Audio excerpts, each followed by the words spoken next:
Today I want to talk about getting a fix on shipwrecks in life. How appropriate that song was. Shipwrecks in life. You know, there are plenty of shipwrecks in life. You could have a financial shipwreck like Horatio had and lose everything you got, and then think, okay, I still got the Lord in my family, and then lose your family. There are shipwrecks in life. There's financial, there's relationship shipwrecks. People have been through a divorce, a shipwreck. There's been health shipwrecks in life. Unexpected doctor's report that is gloomy and doomy, and it's just a shipwreck in life. I want to talk about shipwrecks in life today, and I want to talk about surviving the shipwrecks in life. Years ago, my wife and I were in Gloucester, Maine, and we were just so happened to be there the day they revealed this particular statue that complements the one with the captain at the wheel that goes out to sea, the fisherman going out to sea, the famous one. Well, they were unveiling this one that day, and this is the wife who is looking, waiting for her fisherman to come back. And then there's right downtown, there's this big, huge memorial with all the names of the fishermen who died at sea. And so that next morning, I get up and I open up the paper, back in the days when you read papers, and we open up the paper, and there's a story about how the very night before, the day they unraveled this, revealed it, that there was a shipping vessel that went out, and a freighter did not see it, and apparently lights were out for some reason on the vessel. It split that little fishing vessel right in half, and the crew, except for one, was lost at sea. More names to be added. There are shipwrecks still to this day that are going on. Shipwrecks, physical ones. But I want to talk about the Apostle Paul and his shipwreck. There's 3 parts to the shipwreck as I look at chapters 27 and 28. The first part is the start of the voyage. Sometimes there's a warning sign that there's going to be a storm ahead. All right? In life, you get the news that, well, the market's not doing good. Should I pull my money out or not? And then everything crashes. Well, you had a warning, but you didn't heed the warning. The second part of the storm is the calamity. Maybe you've been ignoring going to the doctor, and now that you've gone to the doctor, it's really bad news. And you are now in for the fight of your life. Okay? You're in the actual storm or calamity at sea. And then the third part is the aftermath. So you've gone through a terrible relationship, and things have fallen apart, and the divorce went through, and everything's been sorted out, and there you are staring in your loneliness in an apartment all by yourself, and nothing will ever be the same. The aftermath of the storm. 3 parts. The Apostle Paul has 3 parts too. Surviving a difficult start. And it says, and when it was decided that we should sail for Italy, he's got a little trip to go. They delivered Paul and some of the other prisoners to a centurion of the Augustan cohort named Julius. So Julius is in charge here of the Apostle Paul's care from Jerusalem to Rome. So they embarked in a ship, and we put out to sea. They leave Jerusalem in the area, and they go up to a place called Sidon. And that Sidon, it says, they put out again to sea from there, and they went along, and they sailed under the lee of Cyprus. Now, I wasn't exactly sure what a lee is. How many here know what a lee is? Besides my middle name. Okay. The lee is the protected side from a storm. And so if you want to be, now if the wind is blowing and I put my hand up, and the wind, it's protecting, I'm on the lee side. I'm being protected from it. So they were on the lee side of Cyprus because the winds were against us. So the winds obviously are coming probably from the southwest, and they're against them because they're wanting to go west. And so they're sailing along the coast. And when we had sailed across the open sea along the coast of Cilicia, Pamphylia, he says, we then came to Myrna. And so they're just they're sailing across, staying kind of close to the shoreline rather than going out into the middle of the Mediterranean. And it says they continued on. And the centurion found a ship of Alexandria. Now, Alexandria is down in Egypt. And it's probably a cargo ship that is carrying grain from the Nile because Rome never has enough food to take care of their population, so they're importing food. So it's probably a grain vessel, and they're sailing for Italy. That's what he needs. So they made a stop at Myrna, and they're cutting across to Italy so that they can go to Rome. And the centurion found the ship, and so he's going to put his prisoners on that ship because he wants to get them to Rome. We sailed slowly for a number of days, and we arrived with difficulty at Cnidus. And as the winds did not allow us to go farther, we sailed under the lee of Crete. So let's put them under the lee of Crete. All right? And so the wind now is coming from the north. Okay? And so while they're sailing along, it says, we moved along the coast with difficulty. Get that word? Difficulty keeps popping up here. Difficulty. Life is full of difficulties. You ever notice that? Every time you turn around, there's something new that's difficult. Well, they're moving along with difficulty and came to a place called Fair Havens near the town of Lasea. And so we got them there on the map, and it says, since much time had passed, and the voyage was now dangerous. You pick it up, difficult, dangerous, because even the fast was already over. Now, the fast is referring to the Day of Atonement in Jerusalem. It is in the fall. It's in October. And you're getting the October storms that are starting to rise on the Mediterranean Sea. And so he says, Paul advised them. Now, Paul is speaking up. He's saying, sir, I perceive that the voyage will be with injury and much loss, not only of cargo and the ship, but also of our lives. Paul is giving them sound advice. Listen to me. Just look around. Do you see what the weather is like? We don't want to go out in this. But of course, sound advice is not always taken. But the centurion, Julius, paid more attention to the pilot of the ship and the owner of the ship. To them, it was all about, everybody knows what that is? Money. All about the money. And so the pilot and the owner of the ship, they're convincing the centurion, no, we're going to go on. And so he listens to them rather than Paul. Sometimes you can give really good advice and have it rejected. Every parent knows this, right? You tell some really good information and the kid does exactly the opposite. And you say, what were you thinking? Paul is like the parent. He's giving great advice. And they reject it. And because of that rejection, it says, and because the harbor was not suitable to spend the winter in, the majority decided to put out to sea from there. They're not going to listen to the Apostle Paul. And so they set out to sea. Now, when the south winds blew gently, they think they're right. The winds are now blowing gently. Isn't that the way it is in difficulties? There's always that little breath of fresh air, a little calm before the storm. And you think, if you've made the good decision and held off, you say, I should have gone. But if you've gone and you got that little calm, you say, see, I was right. And so that's where they're at. It says, now when the south wind blew gently, supposing that they obtained their purpose, they weighed the anchors and they sailed along Crete. And they came close to the shoreline. They're just sailing along the shoreline all the way. And sometimes, I want to say, we get into the storms for the same reasons that they did. They're not in the storm yet, but here's the reasons we get into our storms. We are impatient. You ever been impatient? I think we've all been impatient. It is our American nature. Let's do it, get it done now.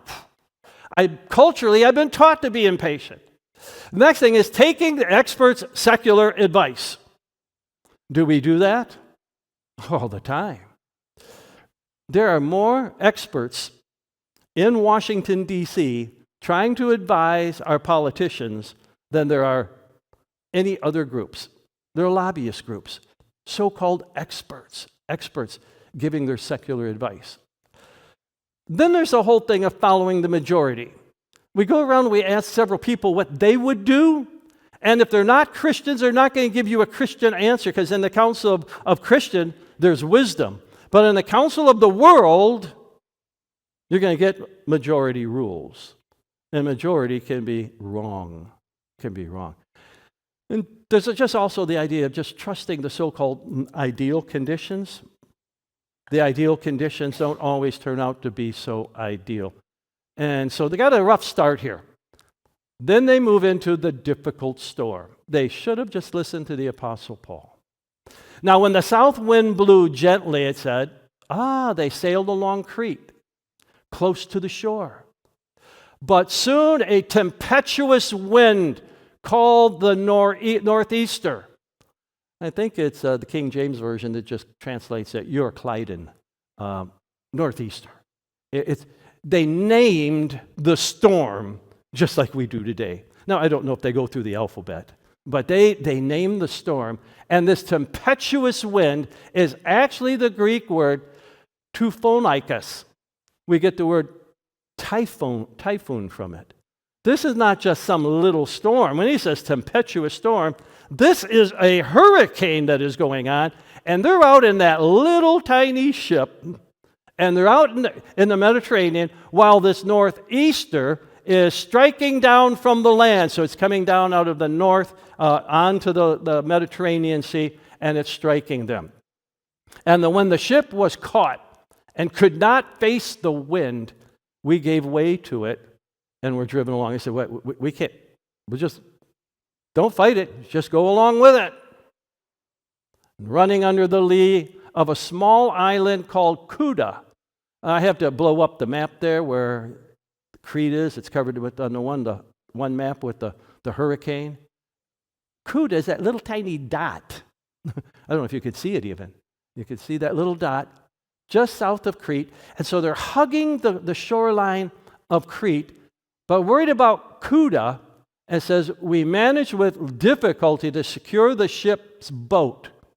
Now, the ship's boat, this is like the life raft, okay, the lifeboat.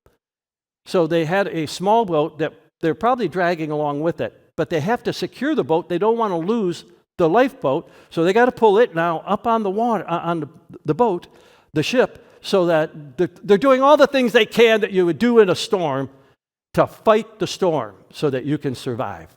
And so on Cuda, there they are. I got them all covered up. They're in the middle of this storm, all right? After hoisting it up, that is that lifeboat, they used supports to undergird the ship. They were taking ropes and wrapping it around the ship so that it wouldn't bust apart from the storm. Is that crazy? This is definitely being caught in a hurricane. All right? Just think of all the things we do when we hit a problem in life. We start doing, we call it grasping for straws. We call it all different things. But it says here, then they, fearing that they would run aground on Syrtis. Now, Syrtis is a sandbar in a bay between Crete and that little island of Kudus. And so they lowered the gear, and thus they were driven along. They're doing everything they can to survive. Since we were violently storm-tossed, they began the next day to jettison the cargo. You know what that is? They're throwing everything overboard, man. Let's get rid of this. We got to lighten the ship. We're carrying too much water coming over on top of us. We got to get rid of the extra weight. We got to get the stuff. And it says, on the third day, they threw the ship's tackle overboard. We're carrying way too much weight.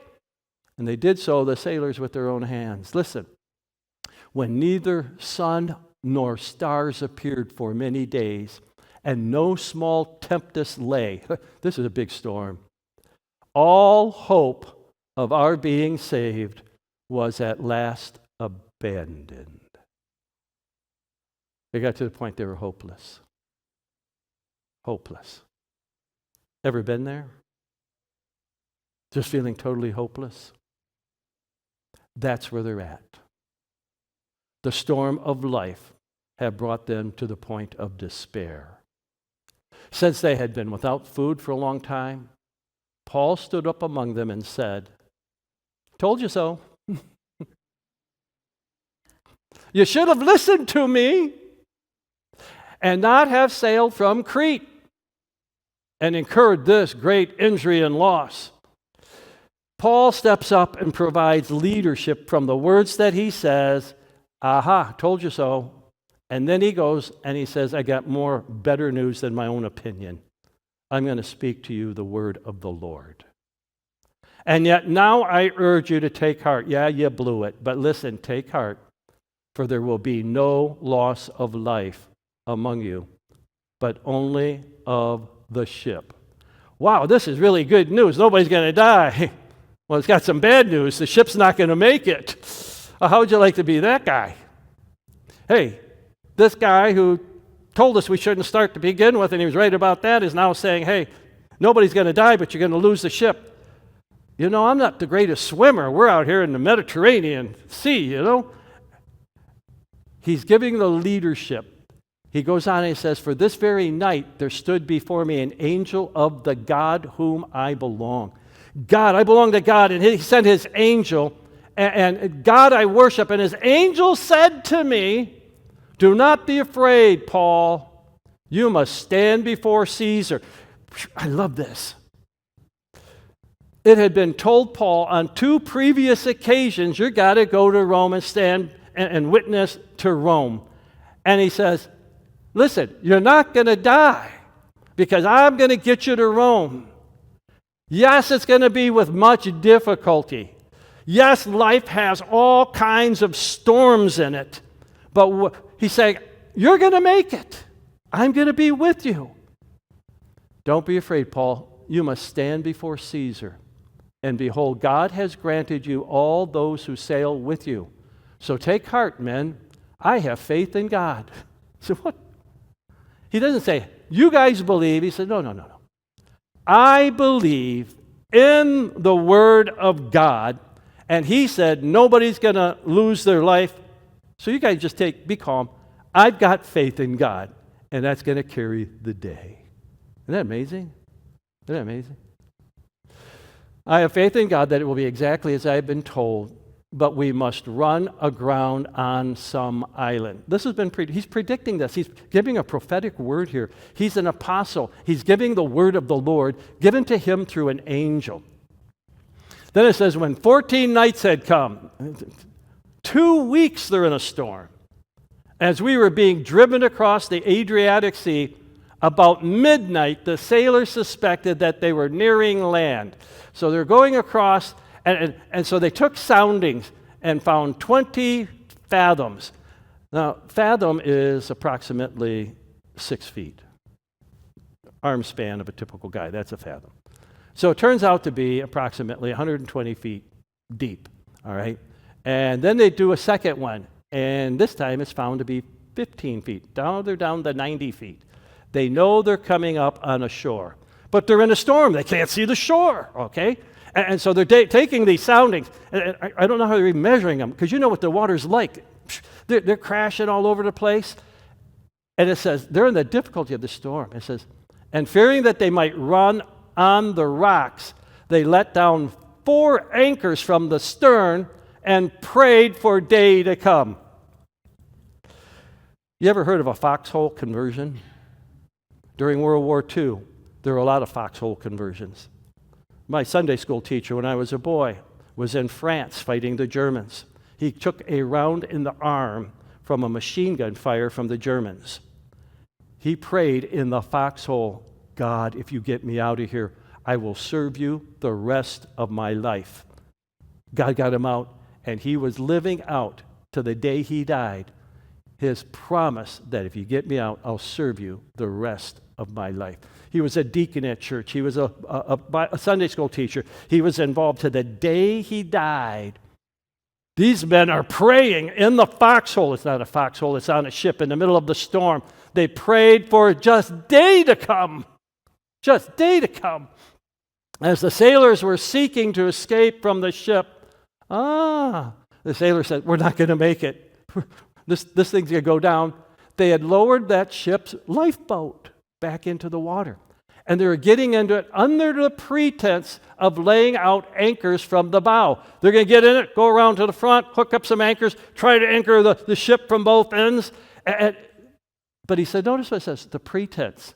What they're really going to do is they're taking off because they know the ship is going to hit something, but the boat, if we're close enough to shore, it'll make it. So they're trying to slip out and get away. Paul said to the centurion, to Julius, and to the soldiers that were guarding them. Unless these men stay in the ship, you cannot be saved. Whoa. Everything Paul's been saying so far is becoming true. And so the centurion, the soldiers, they cut away the ropes of the ship to the boat. They let the boat go. Now there's no lifeboat. There's no way. You're riding the ship out, however it's going to go, because now they're listening to the Apostle Paul. Isn't that amazing? That's amazing. As it was about to dawn, Paul urged all of them to take some food, saying, "Today is the 14th day that you have continued in suspense and without food, having taken nothing." They've gone 2 weeks without eating. They had to be a little weakened, I would think.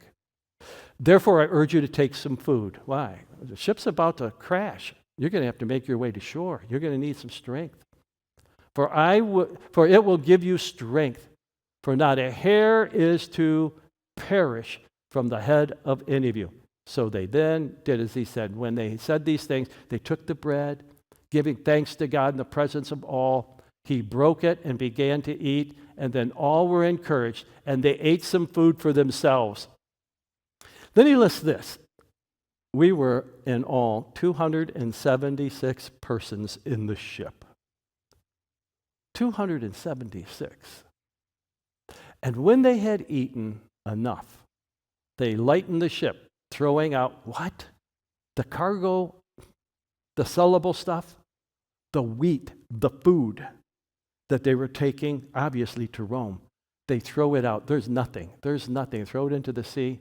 Now, when it was day, they noticed a bay with a beach on which they planned, if possible, to run the ship ashore. They're just going to run the ship into the shore and have it catch on the sand and then go overboard and swim the rest of the distance. That's the goal.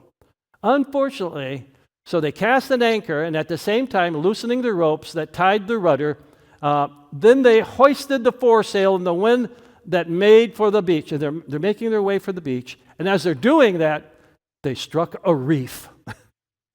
They didn't see it. And they ran the vessel aground. The bow struck and remained immovable. It wasn't budging. They're really stuck. But the stern was being broken up by the surf. The ship is just being cracked, battered by the storm. And it says, and then the soldiers' plan was, because the Romans, you can't let a prisoner escape. If you let a prisoner escape, it's your life. They planned to kill all the prisoners, lest any should swim away and escape. Talk about being difficult. Just seems like it's worse and worse and worse for the apostle. But the centurion wishing to save Paul, God worked in the centurion's heart. Every now and then, God works in a doctor's heart. Yeah?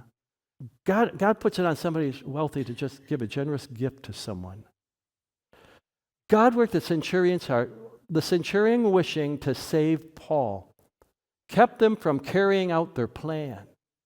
He ordered those who could swim to jump overboard first and make for land, and the rest on planks or pieces of the ship. It's breaking up. The ship is now parts just floating out there. Jump out and grab one of them. So it was that all were brought safely to land. Not one of them perished. Isn't that amazing? Just as the Apostle Paul. You may be in a big storm right now. I don't know. Maybe in your case, I do know. But you may be in one. Or a big storm in life might just be around the corner. My advice to you is trust the Lord and trust His word. That's what Paul did. Trust the Lord and trust His word. That's what you need to do. In Acts chapter 28, verse 1, after we were brought safely through, we then learned that the island was called Malta. You can see Malta there on the map. It's circled, a little tiny island of Malta. And it says then the native people, see, they're going to now survive. Now they made it through the storm. It was a rough start, difficult storm.